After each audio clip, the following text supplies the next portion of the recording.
प्रिय विद्यार्थियों, आज हम बीए फाइनल ईयर का पेपर है भारत का भूगोल। उसका महत्वपूर्ण टॉपिक है भारत का पुरातंत्र। इसके बारे में चर्चा कर रहे हैं। यहाँ पर जो प्रश्न है इस प्रकार से है कि भारत के अपवाह तंत्र को विभाजित करते हुए हिमालयी अपवाह तंत्र व प्रायद्वीपीय अपवाह तंत्र की तुलना कीजिए। तो इस प्रश्न का हम अध्ययन कर रहे हैं। सबसे पहले हम जानते हैं कि अपवाह तंत्र क्या होता है। वास्तव में एक नदी तंत्र द्वारा जिस क्षेत्र का जल प्रवाहित होता है उसे एक अपवाह द्रोणी कहते हैं। और अगर हम मानचित्र में देखें तो कोई भी ऊंचा क्षेत्र जैसे पर्वत या उच्च भूमि दो पड़ोसी अपवाह द्रोणियों को एक दूसरे से अलग करती है, यानी जो दो रिवर बेसिन को विभाजित करने वाली उच्च भूमि जो होती है उसको जल विभाजक कहा जाता है। अब हम भारत की चर्चा करते हैं। तो देखो, संपूर्ण भारत की औसत वार्षिक वर्षा 118 सेंटीमीटर है। एनसीईआरटी जो है 125 सेंटीमीटर बताती है। और इस वार्षिक वर्षा का वितरण जो है अत्यधिक असमान है।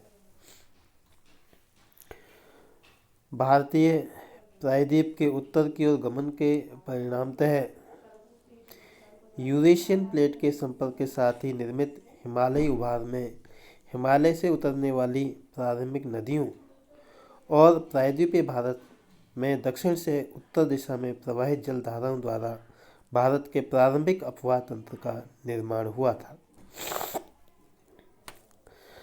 भारत के भूआकृतिक आधार पर व भौगोलिक रूप में भारतीय अपवाह तंत्र को निम्न आधारों पर विभाजित किया जाता है। तो ये विभाजन इस प्रकार से है। सबसे पहले है सागरीय अभिविन्यास के आधार पर, यानी कि सागरों में जो नदियाँ अपना जल विसर्जित करती हैं भिन्न भिन्न सागरों में, उसके आधार पर जो है इसको दो भागों में बांटा गया है। बंगाल की खाड़ी का अपवाह तंत्र और अरब सागर का अपवाह तंत्र। बंगाल की खाड़ी का अपवाह तंत्र जो है बंगाल की खाड़ी में गिरने वाली नदियों के द्वारा निर्मित होता है और अरब सागरीय अपवाह तंत्र अरब सागर में जल विसर्जित करने वाली नदियों द्वारा निर्मित है। इस सागरीय अभिविन्यासित अपवाह तंत्र को भारत की महान जल विभाजक रेखा द्वारा पृथक किया जाता है। आप देख सकते हैं साइड में, ये देखो कि भारत की महान जल विभाजक रेखा जो है रेड लाइन से ये प्रदर्शित की गई है। अगर इसे देखें तो ये भारत की महान जल विभाजक रेखा सतलज उत्तर में जो है सतलज नदी गौज के दक्षिण से प्रारंभ होकर पंजाब, हरियाणा, सतलुज यमुना मैदान के मध्य से होती हुई अरावली पर्वत श्रेणी के साथ साथ दक्षिण भारत में प्रवेश कर जाती है। देखो आप यहाँ पर अरावली पर्वत के साथ साथ दक्षिण भारत में प्रवेश कर रही है। और यहाँ पर नर्मदा और ताप्ती नदी घाटी के कारण ये हेयर पिन आकार में मुड़ती हुई पश्चिम घाट के समानांतर प्रायद्वीपीय भारत के दक्षिणतम बिंदु तक जाती है। तो ये भारत का महान जल विभाजक रेखा यहाँ पर दिखाई गई है, जो कि भारत में उत्तर से सतलुज नदी गौज के दक्षिण से प्रारंभ होती है। दिल्ली जो है वहाँ से, क्योंकि दिल्ली का आसपास पंजाब, हरियाणा और दिल्ली का जो कुरुक्षेत्र वाला भाग है ये एक उच्च भूमि है। यहाँ पर ये जल विभाजक निर्मित होता है। उसके बाद दक्षिण में जो है अरावली, मध्यवर्ती भारत में अरावली पर्वतमाला के सारे जल विभाजक बनता है। और नर्मदा ताप्ती की घाटियों में ये हेयर पिन आकार का हो जाता है। तत्पश्चात ये दक्षिण में प्रायद्वीपीय पठार में पश्चिमी घाट के समानांतर हो जाता है। यहाँ पर देखो इस मानचित्र में भी जो गहरी जो ब्लैक कलर की जो लाइन है, रेखा है, ये इसके द्वारा स्पष्टतः ये महान जल विभाजक रेखा दर्शाई गई है,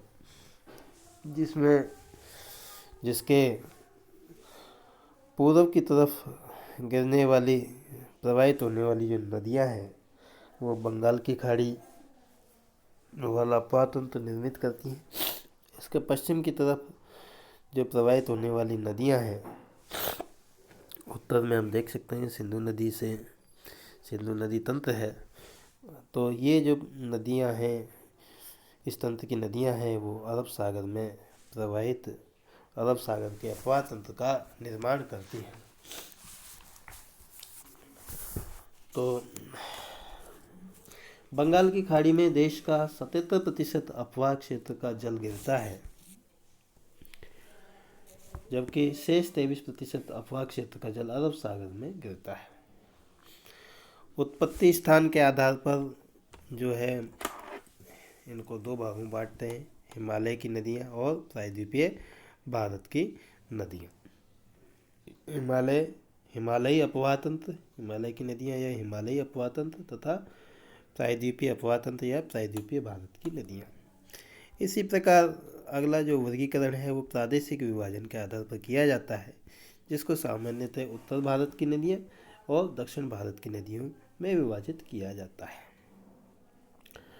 लेकिन सामान्यतः जो अध्ययन किया जाता है उसमें हिमालयी अपवाह तंत्र और प्रायद्वीपीय भारत का अपवाह तंत्र, इस आधार पर भारत की नदियों का अध्ययन किया जाता है सामान्यतः जनरली। तो हम यहाँ पर सबसे पहले देखते हैं हिमालयी अपवाह तंत्र, यानी कि हिमालयी अपवाह तंत्र में हिमालय भारत के उत्तर में स्थित विशाल पर्वतमाला हिमालय पर्वत से उत्पत्ति रखने वाली नदियाँ, जो कि बंगाल की खाड़ी में भी जल विसर्जित करती हैं और अरब सागर में भी जल विसर्जित करती हैं, इनको सम्मिलित किया जाता है। हिमालय अपवाह तंत्र में मुख्यतः 3 नदियों के तंत्र शामिल हैं, सिंधु नदी तंत्र, गंगा नदी तंत्र और ब्रह्मपुत्र नदी तंत्र, जिसमें से सिंधु तथा ब्रह्मपुत्र नदी तंत्र जो है हिमालय के उत्तर की तरफ से अपना उद्गम स्थल रखती है। पास्को और पिलग्रिम नामक महत्वपूर्ण विद्वानों के अनुसार प्रारंभिक हिमालयी अपवाह तंत्र के निर्माण के दौरान हिमालय के उत्तर में बहने वाली तिब्बत नदी और हिमालय के दक्षिण में बहने वाली शिवालिक या इंडो ब्रह्म नदियों द्वारा इस अपवाह तंत्र का निर्माण हुआ है।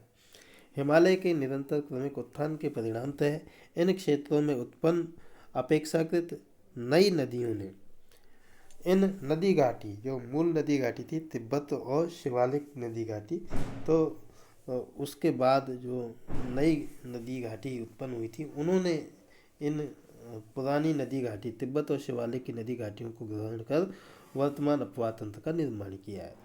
जैसे कि सिंधु, सतलज और सांगपो नदियों की ऊपरी घाटी का निर्माण तिब्बती नदी की मूल घाटी से ही माना जाता है। सिंधु, सतलज और सांगपो यानी कि जो तिब्बती क्षेत्र में जो ब्रह्मपुत्र नदी है, उनकी ऊपरी घाटी का निर्माण तिब्बती नदी की मूल घाटी से माना जाता है, जबकि सिंधु ब्रह्मपुत्र की निचली घाटी और गंगा नदी घाटी का निर्माण शिवालिक या इंडो ब्रह्म घाटी द्वारा माना जाता है। तो ये हिमालयी अपवाह तंत्र है, जिसमें 3 प्रमुख नदी तंत्र हैं। सिंधु नदी तंत्र जो कि पश्चिम की तरफ है, प्रवाहित होने वाली नदियां हैं, अरब सागर में अपना जल विसर्जित करती हैं। इसके बाद मध्यवर्ती भाग में जो है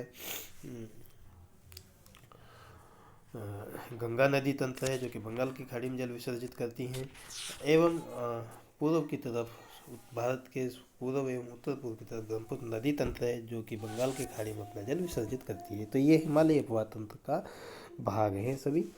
अब हम चर्चा करते हैं प्रायद्वीपीय नदियाँ या प्रायद्वीपीय अपवाह तंत्र। तो देखते हैं हम, प्रायद्वीपीय भारत का नदी अपवाह तंत्र हिमालय की अपेक्षा प्राचीन है, क्योंकि प्रायद्वीपीय भारत का निर्माण जो है काफ़ी प्रारंभ में हो चुका था। हिमालय पर्वत अपेक्षाकृत नवीन भू आकृति है। हिमालय निर्माण से पूर्व प्रायद्वीपीय भारत में अरावली और सह्याद्री प्रमुख जल विभाजक थे, जो कि गोंडवाना लैंड के हिस्सा है। देखो, सेनेजोइक युग में पश्चिमी प्रायद्वीपीय भारत के भाग के जलमग्न होने से उत्तर से आने वाली जो नदियां हैं वो नए स्वरूप में बहने लगी थी। इसी दौरान पश्चिम से पूर्व की ओर सामान्य ढाल और अधिक तीव्र हो गया, जिस कारण पश्चिमी घाट या सह्याद्री से निकलने वाली अधिकांश नदियां पूर्व की ओर बहने लगी थीं। इसी दौरान प्रायद्वीपीय भारत में दो विशाल भ्रंश नर्मदा व ताप्ती का निर्माण होता है। इन भ्रंशों में बहने वाली नदियां सामान्य ढाल के विपरीत पूर्व से पश्चिम भ्रंश घाटी में बहने लगती हैं। प्रायद्वीपीय भारत की नदियां अध्यारोपित अपवाह तंत्र रखती हैं। Superimposed drainage system. अध्यारोपित अपवाह तंत्र ये क्या होता है? ये इसमें जो है प्रारंभ में प्रायद्वीपीय भारत पर निर्मित अपवाह तंत्र अपर्दन के पश्चात जब निचले धरातल पर पहुंचता है तो धरातलीय संरचनात्मक विरोधाभासी स्वरूप होने के बावजूद भी वह उसी अपवाह तंत्र को यथावत बनाए रखता है। इसे प्रायद्वीपीय अध्यारोपित अपवाह तंत्र या सुपर इम्पोज्ड ड्रेनेज सिस्टम कहते हैं।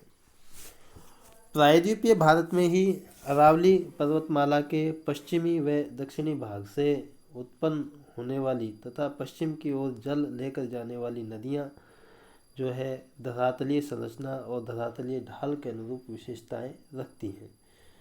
जैसे कि लूनी नदी है, साबरमती नदी है, तो ये अरावली पर्वतमाला से उद्गम होती हैं। तो ये भी प्रायद्वीपीय भारत का अपवाह तंत्र माना जाता है। तो हमने ये दोनों अपवाह तंत्रों की विस्तृत चर्चा कर ली है। प्रायद्वीपीय हिमालयी अपवाह तंत्र जो कि भारत के उत्तर की नदियां हैं सामान्यतः इसमें, तथा प्रायद्वीपीय अपवाह तंत्र जिसमें कि भारत के दक्षिण भारत की नदियां हैं। यहाँ पर हम मानचित्र में इसको देख सकते हैं कि महान जल विभाजक रेखा द्वारा इसको विभाजित किया गया है किस प्रकार से। अगर हम इनकी तुलना करें तो भारत के दो मुख्य भौगोलिक क्षेत्रों से उत्पन्न होने के कारण हिमालय तथा प्रायद्वीपीय नदियाँ एक दूसरे से भिन्न हैं। क्योंकि हिमालय की बात करें, हिमालय अपवाह तंत्र की, तो हिमालय की अधिकतर नदियाँ बारहमासी नदियाँ होती हैं। इनमें वर्ष भर पानी रहता है क्योंकि इन्हें वर्षा के अतिरिक्त ऊंचे पर्वतों से पिघलने वाले हिम द्वारा भी जल प्राप्त होता है। हिमालय की नदियां अपनी उत्पत्ति के स्थान से लेकर समुद्र तक के लंबे रास्ते को तय करती हैं, यानी एक लंबा मार्ग ये तय करती हैं और ये अपने मार्ग के ऊपरी भागों में तीव्र अपरदन क्रिया करती हैं तथा अपने साथ भारी मात्रा में सिल्ट और बालू का संवहन करती हैं। मध्य एवं निचले भागों में ये नदियाँ विसर्प, गोखुर झील तथा अपने बाढ़ वाले मैदानों में बहुत सी अन्य निक्षेपण आकृतियों का निर्माण करती हैं। ये जो जहाँ पर जल विसर्जित करती हैं वहाँ पर पूर्ण विकसित डेल्टाओं का निर्माण भी करती हैं। जैसे कि गंगा नदी का डेल्टा एक वृहद डेल्टा है जिसको सुंदरवन के नाम से जाना जाता है, काफ़ी विस्तृत डेल्टा है। अब इसकी तुलना हम प्रायद्वीपीय अपवाह तंत्र से करें तो अधिकतर प्रायद्वीपीय नदियाँ मौसमी होती हैं क्योंकि इनका प्रवाह वर्षा पर निर्भर करता है, यानी ये वर्षाकालीन नदियाँ होती हैं। सामान्यतः शुष्क मौसम में बड़ी नदियों का जल भी घटकर छोटी छोटी धाराओं में बहने लगता है। हिमालय की नदियों की तुलना में प्रायद्वीपीय नदियों की लंबाई कम हो तथा छिछली हैं, फिर भी इनमें से कुछ केंद्रीय उच्च भूमि से निकलती हैं तथा पश्चिम की तरफ बहती हैं। यानी कि कुछ नदियाँ जो है हिमालय वो प्रायद्वीपीय भारत की कुछ नदियाँ पश्चिम की तरफ प्रवाहित होती हैं, जैसे कि नर्मदा तथा ताप्ती नदी। तो ये इसमें अंतर है हिमालय अपवाह तंत्र की नदियाँ तथा प्रायद्वीपीय अपवाह तंत्र की नदियाँ। हिमालय अपवाह तंत्र की नदियाँ बारहमासी होती हैं जबकि प्रायद्वीपीय अपवाह तंत्र की नदियाँ मौसमी होती हैं। तो विद्यार्थियों, ये हमारा टॉपिक था। धन्यवाद।